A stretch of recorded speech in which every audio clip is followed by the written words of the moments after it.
Hi guys, ఈరోజు నేను చేసే రెసిపీ ఎండి చేపల రోటి పచ్చడి. దానికి ఎండి చేపలు కావాల్సిన పదార్థాలు: ఎండి చేపలు, పచ్చిమిరపకాయలు, ఒక ఉల్లిపాయ, కొద్దిగా చింతపండు, ఎల్లుల్లిపాయలు, కావలసినంత ఉప్పు. ఫస్ట్ ప్రాసెస్లోకి వెళ్ళే ముందు నా ఛానల్ని లైక్ కొట్టి షేర్ చేసి సబ్స్క్రైబ్ చేసుకోండి ప్లీజ్. గాయస్, ఇప్పుడు స్టవ్ వెలిగించుకుందాం. స్టవ్ వెలిగించుకున్న తర్వాత ఇక చేపలు కాల్చడానికి ఇది ఉంది. ఎందుకంటే కట్టెల పొయ్యి మీద అయితే చాలా బాగుంటుంది. మన సిటీలో స్టవ్ అదే, కట్టెల పొయ్యి ఇదే. చేపలు ఈ విధంగా ఒక్కొక్కటిగా కాల్చుకుందాం.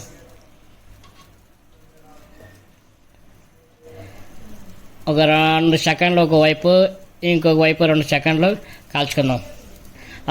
చూసారా, ఇలా కాలాలి, 2 వైపులా కాలవాలి. కాల్చిన తర్వాత చేద్దాం. ఇక ఇలా కాలవాలి, కాల్చి బాగా కొద్దిగా నల్లగా అవ్వాలి. అప్పుడే చేపకి రోటి పచ్చడి బాగుంటుంది. తర్వాత నెక్స్ట్ ఇంక 2 చేపలు ఉన్నాయి, కాల్చుకుందాం. ఇవి పక్కన పెడదాం. గాయస్, ఇప్పుడు ఉల్లిపాయ కూడా కాల్చుకుందాం. ఎందుకంటే ఉల్లిపాయ ఇలాగా ఈ పక్క ఈ పక్క 2 పక్కల ఘాట్లు పెట్టి కాల్చి చాలా బాగా కాలుతుంది. ఉల్లిపాయలు కాల్చుకోవాలి.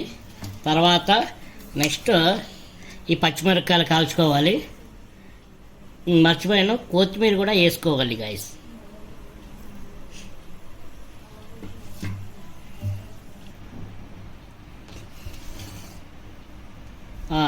గాయస్, ఇక పచ్చిమిరపకాయలు కాల్చుకోవాలి.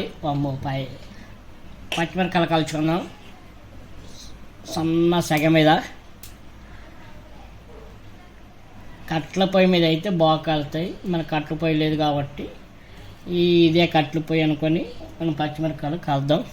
కొద్ది మంట ఎక్కువ పడదాం, అవి కాలుతూ ఉంటాయి. అలా తిప్పుదాం. ఇదంటే ఎండు చేపలు ఇలా కాల్చుకోవాలి. ఎండు చేప కాల్చుకోవాలి. తర్వాత ఉల్లిపాయ కూడా ఇలాగ ఈ విధంగా కాల్చుకోవాలి. పచ్చిమిరపకాయలు ఈ విధంగా కాల్చుకోవాలి. దీనిది చేప పైన ఉండే పొట్టు చాకుతో గీకోవాలి. కడగకూడదు, నీటితో కడిగామనుకో టేస్ట్ పోతుంది. దీంతో ఉండే పొట్టు అంతా చాకుతో అనుకోవాలి. నెక్స్ట్ ప్రాసెస్కి వెళ్దాం. చూడండి, ఇవన్నీ చేస్తే గీకిన చాకుతో పొట్టు వచ్చింది. తలకాయలు వేరే చేసాం. తలకాయలు పడేద్దాం. ఇవి ఎందుకు పడేద్దామంటే ఇందులో ఇసుక ఉంటుంది, తలకాయలో ఇసుక, అందుకని పడేద్దాం. గాయస్, ఇదిగో ఫస్ట్ పచ్చిమిరపకాయలు వేసుకుందాం. పచ్చిమిరపకాయలు వేసి దంచుదాం రోట్లో ఇచ్చి.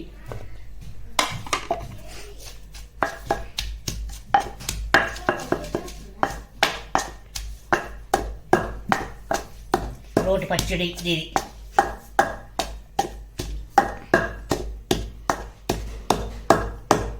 తర్వాత కొద్దిగా ఉప్పు వేసుకుందాం. ఎందుకంటే ఈ ఎండు చేపలో ఉప్పు ఉంటుంది కాబట్టి మనకి తగినంత వేసుకుందాం. ఇప్పుడు కొద్దిగా వేసుకొని తర్వాత తక్కువ పడితే వేసుకోవచ్చు, ఎక్కువైందంటే ఏం చేయలేం. అందుకే కొద్దిగా ఉప్పు వేసుకొని ఉప్పు వేద్దాం.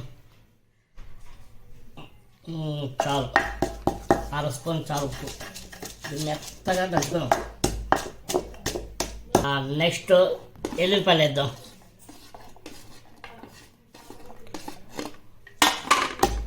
ఇది కచ్చా పచ్చగా దంచుకుందాం ఎల్లుల్లిపాయలు. ఇప్పుడు ఉల్లిపాయ వేసుకుందాం.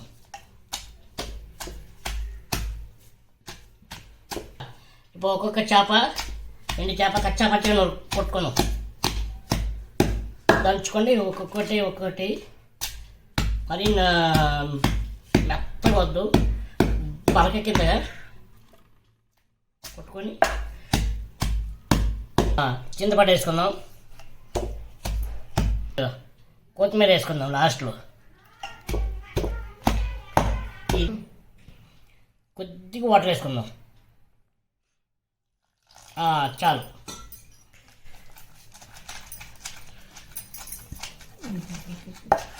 అయిపోయింది.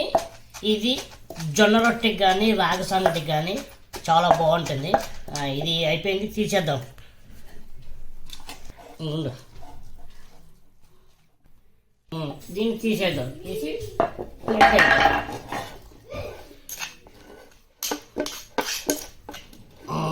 చూసారా అలాగే దీంట్లోకి జొన్న రొట్టి, రాగి సంగటి చేసాం. తింటే చేసుకొని బాగుంటుంది. అన్నంలోకి అంత టేస్ట్ రాదు, కానీ జొన్న రొట్టి, రాగి సంగటి, అలాగే రాగి రొట్టెలు అంటారుగా, రాగి రొట్టెలకి బాగుంటుంది. మీరు కూడా ఒకసారి చేసుకుని తిని ఎలాగుందో నాకు కామెంట్ చేయండి. చేపలు కచ్చాపచ్చగా ఉండాలి, మరి నూనె కొట్టి టేస్ట్ రాదు. ఎందుకంటే మన పంట కింద తగలాలి కదా, అందుకే ఆ టేస్ట్ వస్తుంది. చేసుకొని లాస్ట్లో ఒక లైక్ ఇచ్చేసి షేర్ చేసి కామెంట్ చేయండి. మీ ఒక లైక్ మా ప్రాసెస్కి ముందు వస్తాం. చెప్పడం మర్చిపోయాను గైస్. ఇక ఉల్లిపాయలు కూడా ఇలా కచ్చాపచ్చగా ఉండాలి. ఉల్లిపాయలు, ఎండి చేప కచ్చాపచ్చగా ఉండాలి. ఇదిగో కాదు, ఇదేంటి ఇలా నల్లగా ఉంది అనుకోకండి. ఇది కాల్చాం కాబట్టి, కాల్చినప్పుడు ఆ టేస్ట్ వేరే వస్తుంది. అన్నీ కాల్చినాం, పచ్చిమిరకాయలు కాల్చినాం, ఉల్లిపాయ కాల్చినాం, ఎండి చేపలు కాల్చినాం.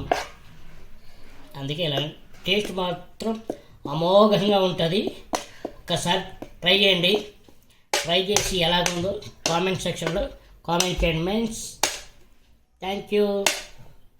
హాయ్ గాయ్స్, చెప్పానుగా జొన్న రొట్టెలు. ఇగో జొన్న రొట్టెలు చూసారా ఎంత మృదువుగా ఉన్నాయో, చాలా బాగా ముదురుగా ఉంటాయి. జొన్న రొట్టెలు సేమ్ చపాతీలాగా ఉంటాయి జొన్న రొట్టెలు. ఇవి 3 days అయినా 4 days అయినా ఇప్పుడు మనం ఎలా కాల్చామో అలాగే ఉంటాయి. దీని కాంబినేషన్ ఇది, దీని కాంబినేషన్ ఇది. ఒక్కసారి ట్రై చేయండి ఫ్రెండ్స్.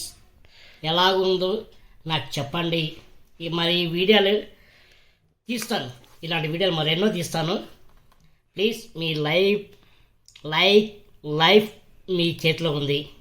ఒక లైక్ చేయండి, ఒక షేర్ చేయండి, సబ్స్క్రైబ్ చేసుకోండి ప్లీజ్. ఏదో మనకి అటు ఇటుగా మాట వస్తుంది, ఏమనుకోకండి ప్లీజ్. చూసారా తింటా ఉంటే బాగుంటుంది. ఒకసారి ట్రై చేయండి, చూద్దాం.